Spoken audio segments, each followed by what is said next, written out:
بسم الله الرحمن الرحيم ألف لام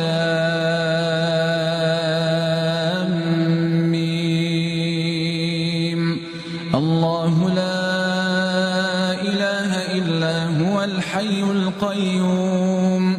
نزل عليك الكتاب بالحق مصدقا لما بين يديه وأنزل التوراة والإنجيل من قبل هدى للناس وأنزل الفرقان إن الذين كفروا بآيات الله لهم عذاب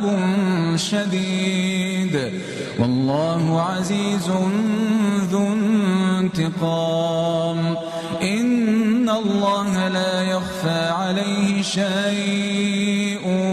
في الأرض ولا في السماء